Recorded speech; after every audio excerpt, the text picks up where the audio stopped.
Bonjour, bienvenue dans notre formation vidéo gratuite qui va vous aider à vous mettre en conformité avec le RGPD.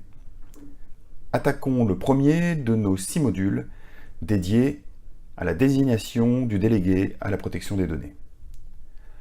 La mise en place et le suivi des process RGPD dans l'entreprise n'est pas forcément compliqué, mais c'est quelque chose de très précis et qui peut être audité par une autorité de contrôle.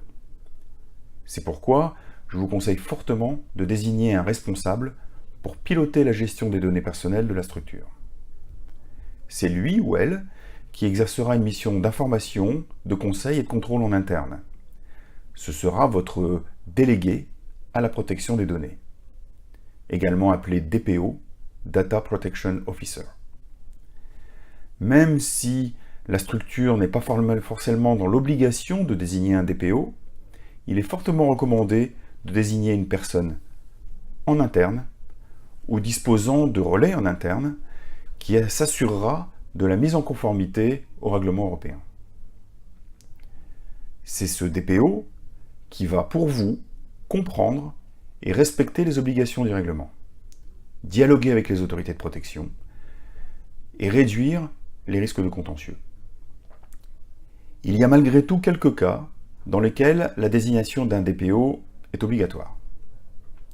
Premier cas, vous êtes ou vous travaillez dans un organisme public. Deuxième cas, l'activité de l'entreprise implique de réaliser un suivi régulier et systématique des personnes à grande échelle ou de traiter à grande échelle des données dites sensibles, qui concernent la religion, les orientations politiques ou des données relatives à la santé par exemple, ou des données à des condamnations pénales ou à des infractions. Quels sont les différents rôles du DPO? Tout d'abord, informer et conseiller le responsable de chaque traitement, qu'il soit en interne ou un sous-traitant.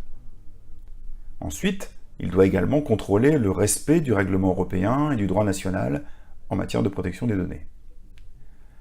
Troisièmement, il doit vous conseiller sur la réalisation d'études d'impact sur la protection des données et d'en vérifier la bonne exécution. Nous reviendrons d'ailleurs dans un prochain module sur ces fameuses études d'impact. Quatrièmement, il doit coopérer avec l'autorité de contrôle et en être le point de contact. Ensuite, il doit sensibiliser les décideurs de l'entreprise sur l'impact de toutes ces nouvelles règles. Il doit également réaliser l'inventaire de tous les traitements de données de l'entreprise et en particulier créer et tenir à jour ce que l'on appelle le registre des traitements de données personnelles.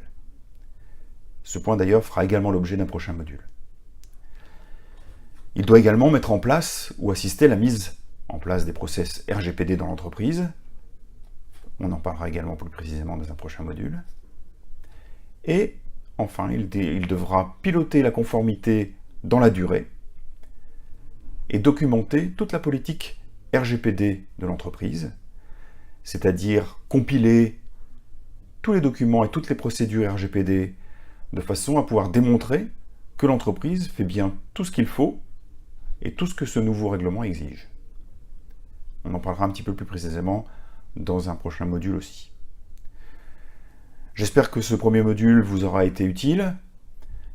Et si vous avez des questions, n'hésitez pas à nous les soumettre. Notre prochain module traitera de l'identification et de la qualification des traitements et de la tenue de ce fameux registre des traitements. En cliquant sur le lien qui vous est donné, vous pouvez recevoir notre e-book détaillant chacun de ces 6 modules qui vous prépare à la mise en conformité au RGPD.